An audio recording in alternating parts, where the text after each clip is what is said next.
Hello, and welcome to episode 6 of Thick Sustainable Infrastructure Finance. I am your host, Karen Kuby, and I am joined by Bill Fitzgerald and John Nelson to discuss thick, sustainable nuclear electricity. One of the most controversial substitutes for energy derived from fossil fuels is nuclear power generation. John, can you help us understand what is the role of nuclear electricity generation and why do we need nuclear at all? Thanks, Karen. In another episode, we discussed the role of renewables in the energy transition from fossil fuels. And while they have an important role, the problem we face is expediency and urgency.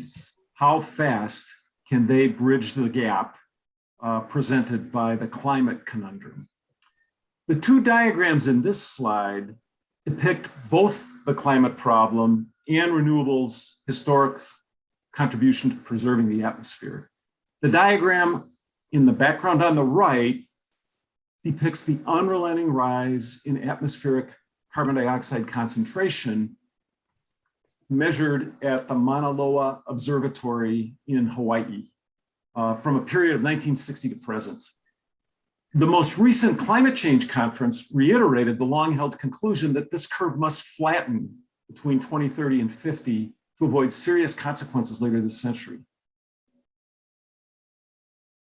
Now, the diagram in the foreground is a graph from the Energy Information Agency and others that show both the various predictions of renewables growth in the United States and their actual contribution to US energy primary needs. You'll see that despite decades of dramatic predictions, the reality is renewables are in the range of 10% of total. This simply isn't enough, nor is it probable that current similar promises of rapid renewables growth will be realized. So while we are favorably disposed to renewables, we're also honest about the time frame in which a carbon-free energy transition needs to occur. At the time of this recording, 2050 is 28 years away.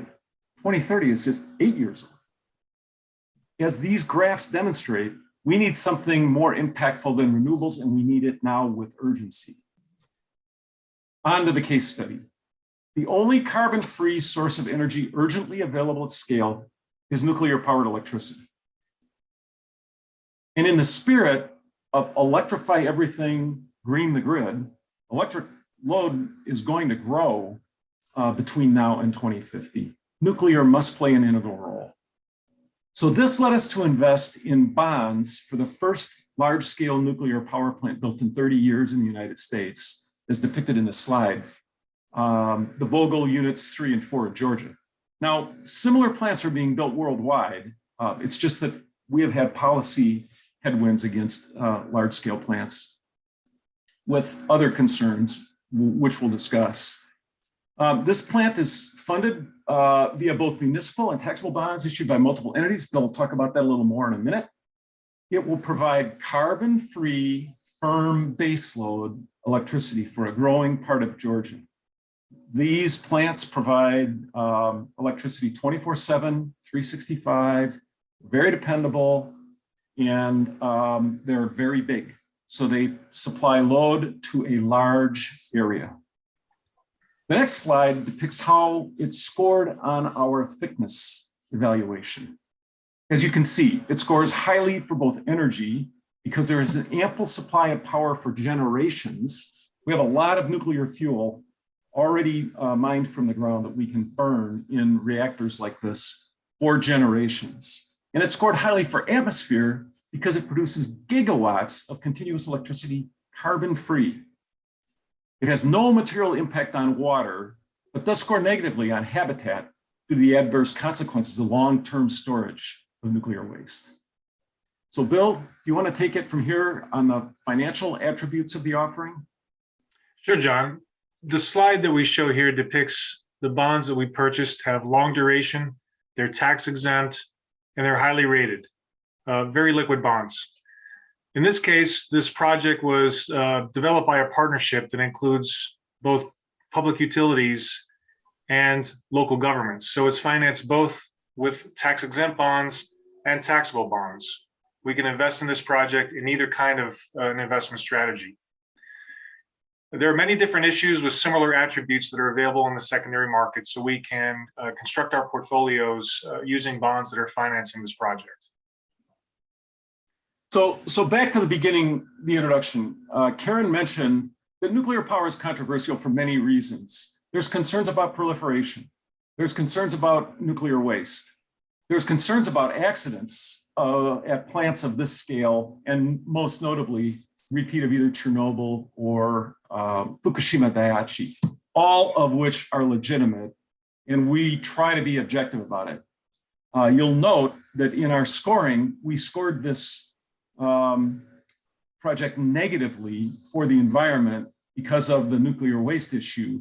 The other matters of proliferation and risk are not included in the scoring because of the structure of our evaluation process, and because, as we presented earlier, paraphrasing Winston Churchill, nuclear electricity is probably the worst possible alternative to address climate change, except for all the others. So we feel an urgency around doing things that are material and scalable, and nuclear is one of them.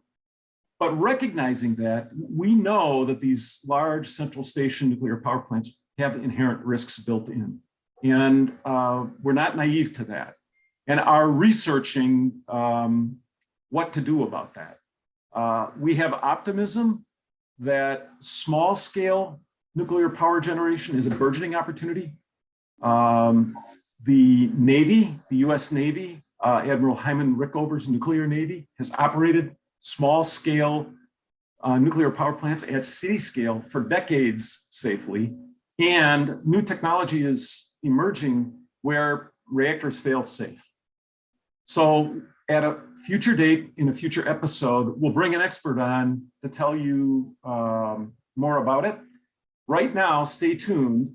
We can't invest that yet. That's still in the development stage, but it gives us optimism about this broader topic. Thank you, John and Bill. More episodes are on the way, including why bonds and micronuclear electricity on the horizon as specific sidebars to this case study. Remember to subscribe and to let us know what you think. We are always learning from our colleagues.